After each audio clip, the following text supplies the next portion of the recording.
Madame, Monsieur, bonsoir, bienvenue à cette édition d'information sur A30 Télévision. D'abord, les titres. La République démocratique du Congo chute à domicile face au Sénégal. Les léopards de la RDC se sont inclinés devant les lions de la Teranga sur un score de 3-2, de ce mardi 9 septembre 2025. Au stade de Martyrs de Kinshasa, à marge de la 8e journée du groupe B des éliminatoires de la Coupe du Monde 2026. Une autre actualité dans cette édition d'information. Une fois de plus, le Rwanda a mis à nu devant la communauté internationale à l'occasion de la 60e session des Hauts Conseils des Nations Unies aux droits de l'homme. Pour Kinshasa, les crimes commis à RDC doivent être reconnus comme génocide. Donc c'est quoi?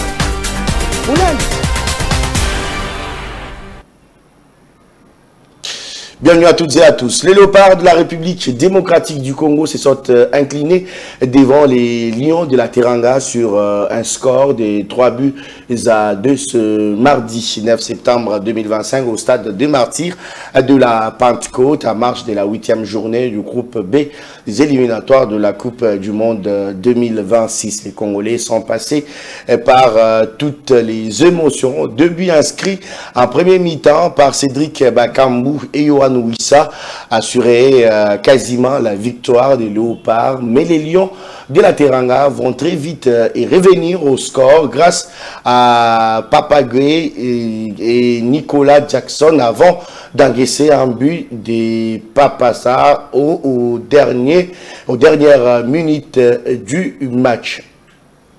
Et cette défaite douloureuse à domicile complique les chances des qualifications de la République démocratique du Congo qui reste avec 16 points. Les crimes commis en République démocratique du Congo étaient ce mardi au cœur de la 3e séance de la 60e session du Haut Conseil des Nations Unies aux droits de l'homme qui se tient à Genève en Suisse. La responsabilité du M23 et de l'armée rwandaise a été reconnue dans plusieurs interventions, dont celle du Haut Commissaire des Nations Unies aux droits de l'homme. Cela à la satisfaction de représentants de la RDC. Images et commentaires. Lors de cette séance sur la République démocratique du Congo, en marge de la 60e session du Conseil des droits de l'homme, le diagnostic a été clair. Des crimes graves ont été commis en RDC, principalement par les M23 soutenus par l'armée rwandaise. Entre le 1er juin 2024 et le 31 mai 2025, le Bureau conjoint des Nations Unies aux droits humains en RDC a recensé plus de 5000 violations et atteintes aux droits humains et violations des droits internationaux humanitaires à travers le pays. Celles-ci incluent des exécutions sommaires, des actes de torture et de mauvais traitements, des violences sexuelles, et des enlèvements et des arrestations et détentions arbitraires. Pour la République démocratique du Congo, les conclusions des participants doivent être sans appel. Il y a génocide au Congo. Tout en félicitant à mon tour le haut-commissaire pour son rapport final sur l'établissement des faits, je me vois obligé de relever que le haut-commissaire aurait pu, sur base de ses propres constatations, aller jusqu'à qualifier les faits en génocide. C'est félicitant que les faits soient clairement établis sur les violations commises par les M23 et l'armée rwandaise. Kinshasa a saisi l'occasion pour lever tout équivoque sur l'implication des FARDC dans les violations des droits de l'homme. Le gouvernement appelle à la mise en œuvre effective de la mission d'enquête indépendante. L'Est de la RDC vit une tragédie humaine qui ne peut plus être ignorée. La RDC appelle donc ses conseils à agir sans délai pour établir la vérité, identifier les responsables et restaurer la dignité des victimes. C'est par des actes concrets et non par des simples paroles que nous soulagerons les souffrances des millions d'innocents et ouvriront la voie à une véritable paix que nous voulons durable et définitive. Il faut noter que l'équipe d'experts de l'ONU, la chef de la MONUSCO et les représentants du Rwanda ont aussi pris parole lors de cette séance. Kigali a une fois de plus rejeté les accusations à son encontre. Et à marge de cette 60e session la mission permanente de la RDC a organisé une conférence sur la reconnaissance du génocide congolais. À travers un message audiovisuel, le président Félix Tshisekedi a lancé un message à la communauté internationale pour cette fin. On l'écoute. Ce combat n'est dirigé contre aucune communauté. Il est mené pour l'humanité. Reconnaître un génocide, c'est protéger l'avenir en refusant l'oubli et le relativisme. C'est aussi accepter que la paix ne se décrète pas, elle se bâtit sur la vérité et la justice dans l'esprit de la réconciliation, avec des mesures concrètes de réparation, de mémoire et de réintégration des victimes dans la vie sociale. En ma qualité de président de la République démocratique du Congo, je prends l'engagement de soutenir les démarches sérieuses et crédibles visant à la reconnaissance des génocides commis sur notre territoire, à l'établissement des vérités, des responsabilités et à la garantie pour les victimes de leur droit à la vérité, à la justice et à la réparation. Notre main reste tendue pour le travail commun, notre détermination demeure entière. Je forme le vœu que de Genève s'élève une voix claire, ne pas oublier, ne jamais répéter, commencer à guérir. Et sachez que le président de la République, Félix Tshisekedi, séjourne depuis ce mardi au Kazakhstan pour une visite d'État de 48 heures. Il s'agit d'un premier voyage du chef de l'État congolais dans ce pays d'Asie centrale, ancienne République soviétique. La visite officielle vise à consolider les liens entre Kinshasa et Astana dans plusieurs domaines stratégiques, notamment l'énergie, les mines, l'agriculture, mais aussi la formation et les échanges culturels. Durant son séjour, plusieurs rencontres de haut niveau sont prévues, incluant des entretiens avec son homologue kazakh, ainsi que la signature de protocole d'accord visant à formaliser cette nouvelle étape de coopération. Avant de se rendre au Kazakhstan, Félix Tshisekedi a présidé lundi dans la soirée la réunion interinstitutionnelle avec la première ministre, le président des deux chambres du Parlement ainsi que les présidents de la Cour constitutionnelle. Crise sécuritaire, rentrée parlementaire au menu de la rencontre. Les détails avec la presse présidentielle. Voilà, bonjour. Ça va? Trouver des solutions concertées aux problèmes cruciaux qui touchent à la vie des populations congolaises, telle est la finalité de la rencontre qui a réuni ce lundi autour du président de la République, Félix Tshisekedi, le président de l'Assemblée nationale et du Sénat, la première ministre, ainsi que le président de la Cour constitutionnelle.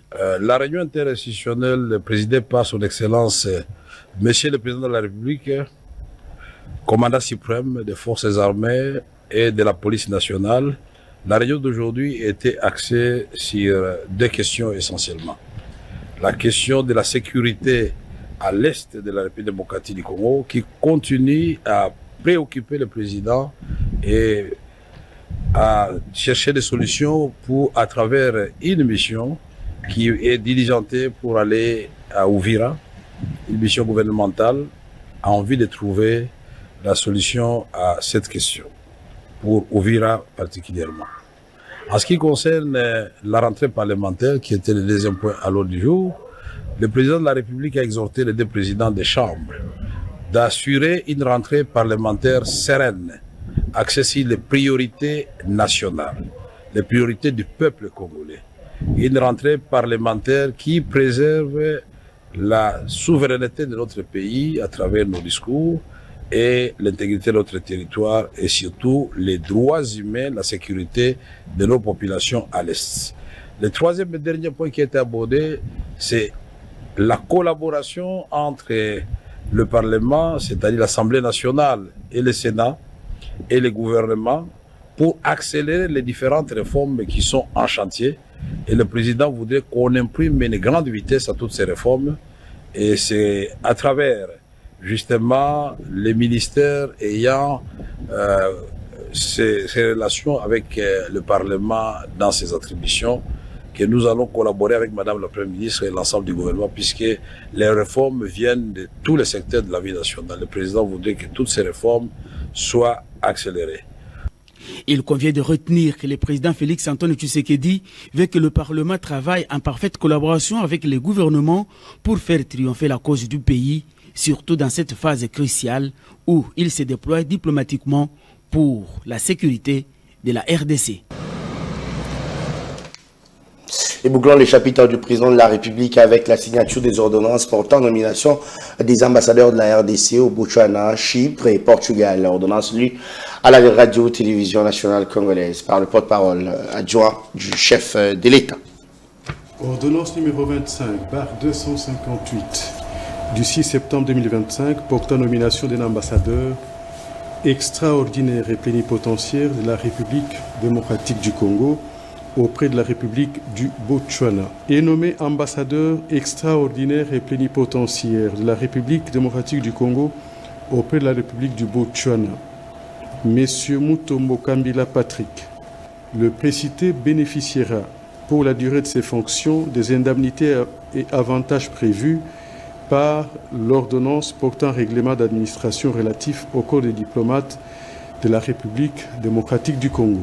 Ordonnance numéro 25/259 du 6 septembre 2025 portant nomination d'un ambassadeur extraordinaire et plénipotentiaire de la République démocratique du Congo auprès de la République de Chypre est nommé ambassadeur extraordinaire et plénipotentiaire de la République démocratique du Congo auprès de la République de Chypre, Madame Micheline Matadi, née Mouleba Mukaji.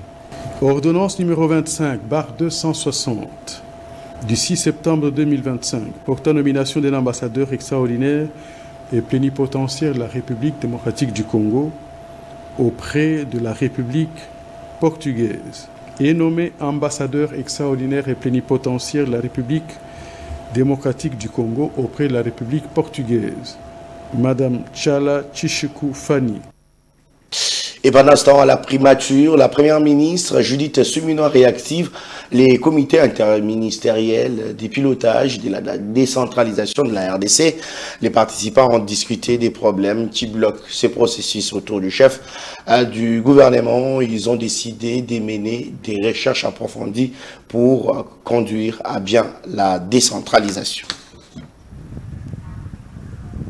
La période aura été longue, 5 ans. Depuis que s'est réuni pour la dernière fois le comité de pilotage, de coordination et de suivi de la mise en œuvre des décentralisations. Autour de la première ministre Judith Suminwa Tuluka, les discussions ont permis d'évaluer les principaux blocages de ces processus essentiels au développement équilibré de la RDC. Il s'agit entre autres de la lenteur dans les transferts de compétences, les difficultés liées à la gestion des finances locales et l'absence d'une fonction publique provinciale pleinement opérationnelle. Selon Popol Kizungu, coordonnateur de la cellule technique d'appui à la décentralisation, la réunion a accouché de quelques résolutions. Il y a des ateliers qui se préparent déjà au niveau de la fonction publique et au niveau du ministère des Finances pour prendre en charge tous ces problèmes tels qu'ils ont été évoqués lors du dernier atelier tenu au niveau du ministère de l'Intérieur. On va constituer des groupes de travail avec des délégués des ministères concernés donc par ces comités de pilotage. Et très vite, nous allons faire une proposition à Son Excellence Madame la Première ministre. Les parties prenantes ont aussi abordé la question de la rétrocession des 40% en province, insistant sur la nécessité d'apporter de réajustements réalistes. Aujourd'hui, nous avons apprécié les propositions concrètes qui sont sorties donc, de cette réunion. On a par exemple responsabilisé la cellule technique d'appui à la décentralisation de mener des réflexions en collaboration avec les autres ministères, les autres institutions au sein des ministères, pour que nous puissions par exemple voir là où nous pouvons toucher. On a même parlé de la Constitution, pourquoi pas? On peut toucher sur des textes qui peuvent bien régler ce problème. Parce que parler de la rétrocession en entièreté de 40%, le ministre des Finances nous a montré, par exemple, le contexte actuel ne le permet pas. Judith Suminwa a instruit les ministres sectoriels de lever les obstacles administratifs et financiers en travaillant en synergie avec les provinces et la société civile. La prochaine réunion du comité est prévue en novembre prochain. Et dans un autre chapitre, en visite au Nord Kivu, le ministre de l'Agriculture, Moïno Zangi, a annoncé l'ambition de la RDC de devenir première productrice mondiale de cacao d'ici 5 ans. Il a évoqué un dialogue avec l'Union européenne pour faciliter la traçabilité et diversifier les marchés vers la Chine. Excellence, vous avez aussi un rêve de faire de la RDC les premiers producteurs du cacao dans les 5 années qui viennent. Mais au même moment, il y a l'Union européenne qui menace de ne plus recevoir les cacao congolais sur le marché européen par rapport à ce qu'ils pensent que ça provient plus de la déforestation. Quel combat vous menez exactement avec ces rêves que vous avez? Alors, il ne faut pas faire dire à l'Union européenne ce qu'elle n'a pas dit. L'Union européenne voudrait bien nous encourager à pouvoir produire le cacao tout en respectant l'environnement, tout en respectant les forêts. Je crois que moi je prends cette démarche positivement, puisque l'Union européenne ne peut pas nous imposer notre façon de voir les choses. Mais ce qu'il nous recommande, c'est positif. Et donc le travail que nous allons faire en tant que ministre de l'Agriculture et de la Sécurité alimentaire, c'est d'essayer de faire en sorte que, au dialogue avec l'Union européenne, pour essayer de demander à l'Union européenne que nous avons des interdictions formelles pour que nos gens ne cultivent pas le cacao, le café dans les aires protégées, dans les forêts protégées, puisque c'est très important de savoir que les zones où il y a des tourbières et les autres sont protégées et il n'est pas autorisé aux gens de pouvoir faire l'agriculture là-bas.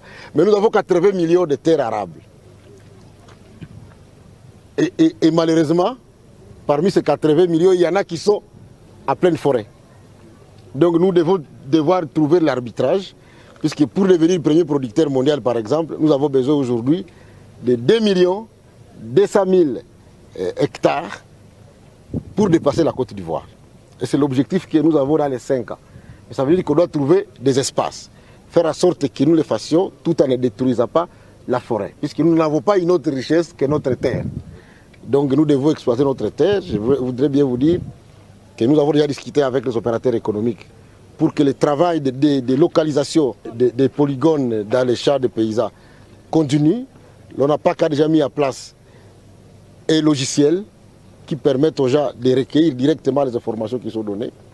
Mais nous allons discuter avec l'Union européenne. Moi, j'ai dit qu'au prochain Conseil des ministres, je vais demander au président de nous autoriser avec mon collègue de commerce extérieur de parler avec l'Union européenne pour dire que nous sommes dans un contexte de sécurité dans les zones de production. Nous ne savons pas immédiatement répondre à la demande de localisation, puisque nous avons des zones dans lesquelles on ne peut pas accéder. Donc on va demander un moratoire. Et vous le savez, la ville d'Uvira au sud Kivu a connu 2 jours de tension après la nomination du général Gassita comme commandant adjoint de la 33e brigade en charge des renseignements et opérations. Face à ces tensions, les diocèses d'Uvira, en ce jour à Kinshasa, a lancé un appel à l'apaisement, mais aussi aux solutions à la préoccupation de la population. Je vous propose de suivre Monseigneur Sébastien Joseph Mouniero. Qu'est-ce qui se cache derrière cette nomination si on doit sacrifier toute une population pour ça? Pour un seul homme. Qu'est-ce qui se cache derrière cette nomination? Nous prenons en témoin la communauté internationale. Et notamment les pays qui sont engagés dans ces pourparlers en vue de la paix durable au Congo. Est-il normal qu'au moment où tout le monde en appelle au dialogue, à l'apaisement, les choses se passent comme ça se passe à Uvira aujourd'hui? Est-il normal? Est-il normal qu'à ce moment-ci, on appelle à la cohésion, qu'on condamne les autres à mort, qu'on mette les autres en prison? Qu'est-ce qui se passe dans ces pays? Enfin, nous en appelons à la responsabilité de nos FARDC et de nos frères Bazalendo. À la responsabilité, c'est-à-dire à défendre la population. Madame et Monsieur, c'est fini pour cette édition d'information. Merci à vous d'avoir suivi. L'actualité reste en continu sur le www.actu30.cd. Au revoir.